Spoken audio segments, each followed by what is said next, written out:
Hello everybody, Princess the Bear here, and we're back in Magic Kingdom. I know, it's a little bit odd, but it's time for refreshing some restaurants we haven't done in a while. We're going to Tony's. You know how much you love Tony's. So we're going to go inside and hopefully the night ends with a spaghetti kiss. Probably not, no? Be sure to Bella Notte! You heard the girl.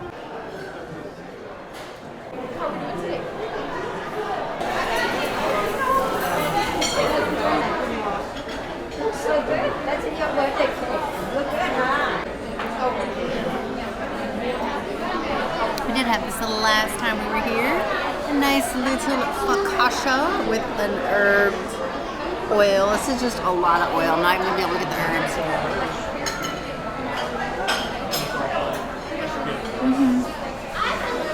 Very good. Basic bread. I wish I had some balsamic or some marinara to dip in it instead of just a huge amount of oil. But it's still like, it'll get you started. Great for an Italian place too, so 2 out of 5 Easties. I always feel how nice when I go to a nice restaurant, by how their bread does. Nice and soft, lightly toasted, herb. Ooh, all the herbs. And then we have like a Joker level of vat of oil. But it's not boiling, right?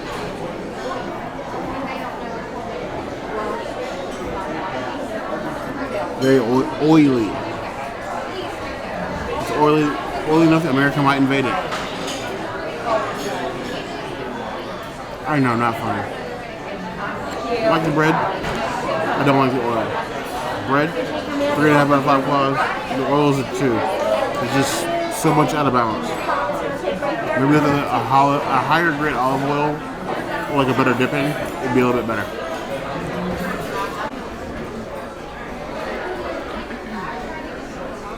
So I assume for you would be the spaghetti with some buffalo meat. Yes. Right? We have a lovely Moscato. There's a couple vegan options as far as wine goes here. I guess I should swirl it.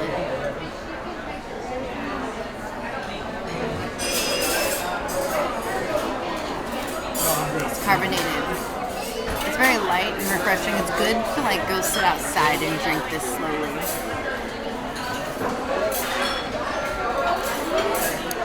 3 out of 5 white grapes. It's very, very sweet. It's almost like a dessert wine. All the ways that Disney's influenced this. I'm still an uncultured swine. Or an uncultured bear. But this little finger thingy, this is fun. I can do this.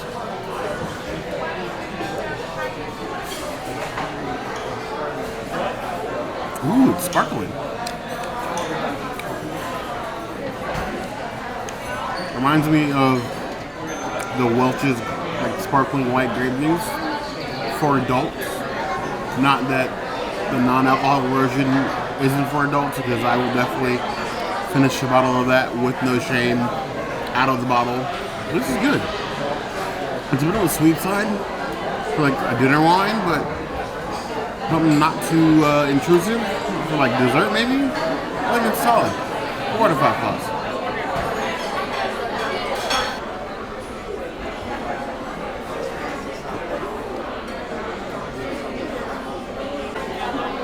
This beautiful garden salad, and it has mixed greens. You can't really see the balsamic that's on here. There's also an olive medley, which is back here, and then you have some marinated artichokes, which are over here, tomato, which are like huge slices, and then these shaved rainbow carrots on top.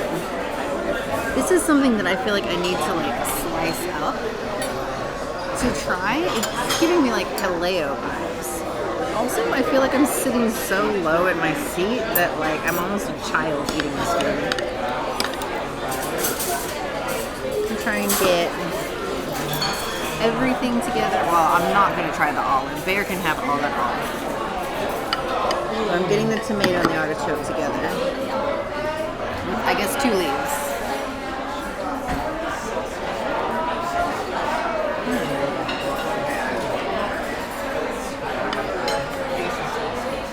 artichokes are marinated beautifully. The salad's okay. The tomatoes delicious. I'm not trying the olives. These carrots are, you know, they're shaved well. I feel like you need to mix all of this together, but you need to do some cutting before you actually eat it. And the leaves themselves are very overdressed, so you're gonna have to do a lot of mixing too. I would say this salad is shareable. Maybe put it on with some of the bread together and make like a little like antipasti something. I would give it 2 out of 5 salad. It's not really tossing my salad. I gotta do a lot of work to fix this. Let me know that when Tony says garden salad, it means actual garden. It's not like a bed of lettuce with like vegetables mixed in. It's like a bed of vegetables that's lucky enough to have some lettuce on top. Like massive olives, huge chunks of tomato, shaved cucumber, pickle, carrot, like heirloom carrots, artichoke. Like it's literally like a garden on a plate with maybe some dressing. It's a whole lot of food. Definitely one that you could probably share between like maybe 3 or 4 people even, because it's just so much. I'm gonna go ahead and steal these olives because the princess doesn't care. Get some smudging of leaf. Let me steal some artichoke here. Like, look at that shave. Like, that's...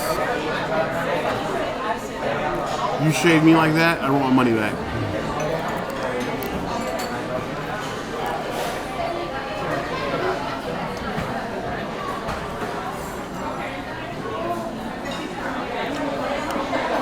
Ooh.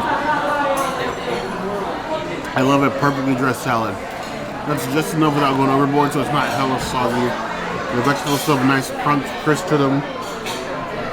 The artichoke with the olive, the princess has no idea what she's missing. That sort of like deep artichoke flavor, like the salty, savory olive, or I might have punched the salad. I come here as a lunch to eat this salad on its own as a main. With table bread and be completely full. Ooh, 4.5 out of 5 calls for me. I'm impressed.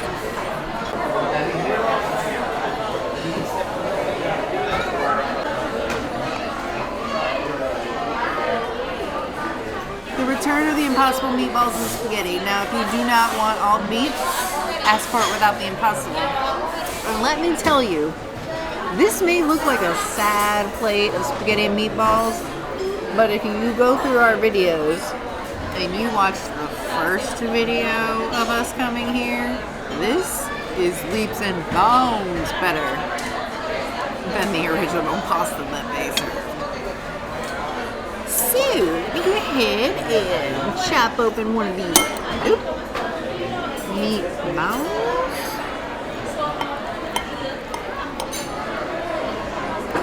Some nice little impossible action. With some of this dry AF spaghetti.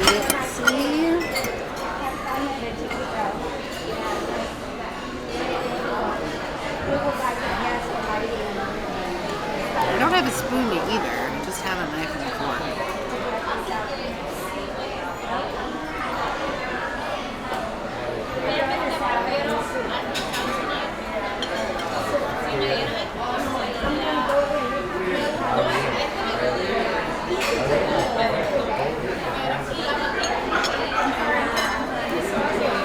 All the meatballs that I've had on Disney World property,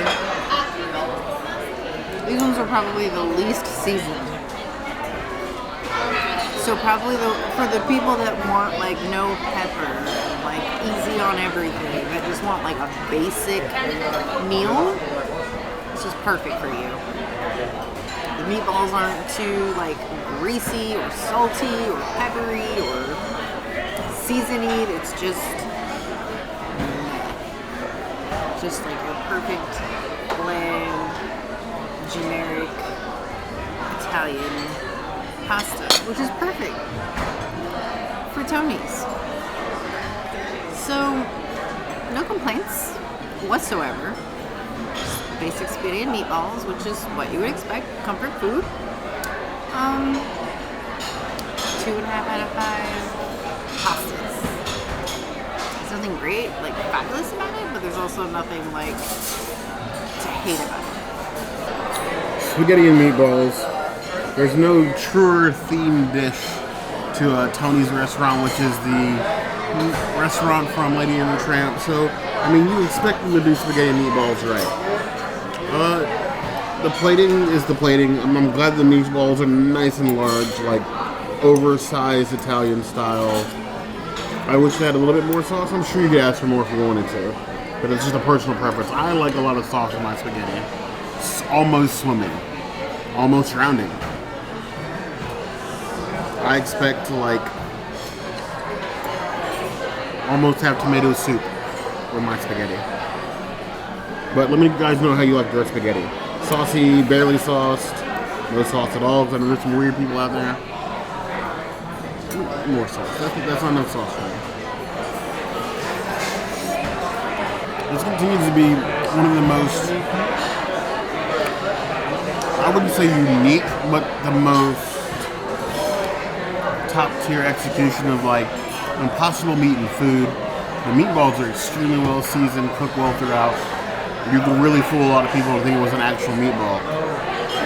Spaghetti sauce, on the other hand, and the noodles leave a lot to be desired. It feels like the meatballs are almost too good for the spaghetti. So it sort of evens out.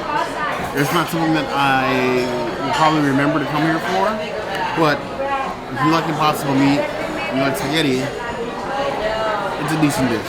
I have no complaints, but I'm also not jumping for joy about the whole lot either. 2.5 out of 5 plus. So here we are, Bear Life, trying something different. This the skinny like brown pasta, asparagus, and a grilled pork chop. Now I was thinking like grilled, like as in like I don't know, Burger King for some reason. I'm sorry, it's Magic Kingdom. I wasn't expecting the whole lot, but this is like grilled, like char, a little bone in still, like tomato, sort of relish confit on top, whatever you want to call it. This actually looks kind of exciting. I like a good char and a good meat. Cooked all the way through perfectly. A little bit of this tomato on top. But you know we love the food porn on this channel.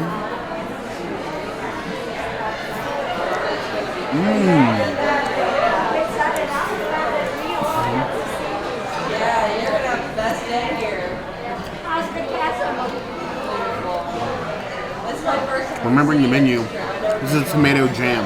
Smoked tomato jam on top of a grilled pork chop. The grilled crust on the pork chop with char is amazing with the tomato jam on top. The pork chop, and that's one thing I'm always afraid of. Anytime I get pork anywhere, and it's going to be dry and tough and hard to chew. This is nice and juicy, like cooked perfectly. That is probably one of the best pork chops I've ever had, Disney period. As for this pasta over here, it's a weird looking concoction. Not the most attractive thing on the planet.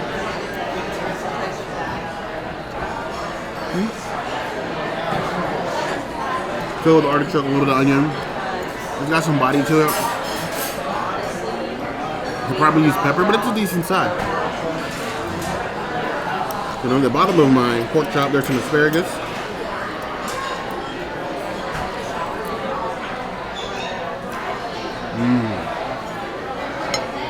That perfectly sets off the pork. I would give the pork chop itself 4.5 out of 5 claws. The pasta like side, 2.5, asparagus 3 out of 5 claws. Overall, I would give the dish a solid 4 out of 5 claws. You come here, you're not feeling like heavy pasta, and you don't want steak, like me. I think it's a good choice. I give it a solid 4 out of 5 claws.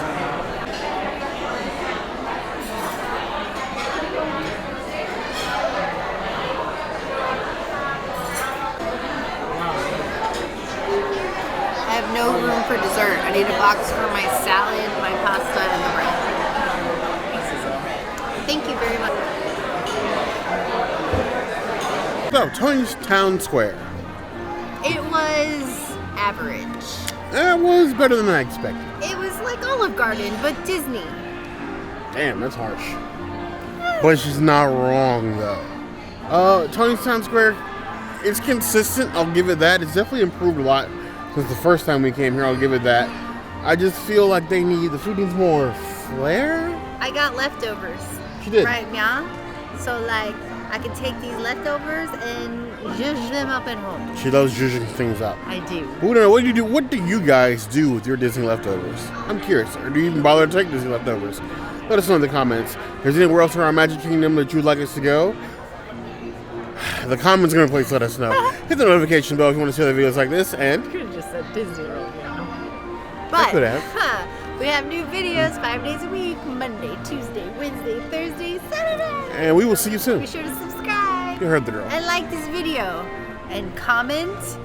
And if you don't comment, there might be a very angry bear that will come for you and judge you harshly for not commenting, liking, subscribing, and hitting the bell so that we make sure that you're notified of future videos. Am I right? She's sort of right. I'm right.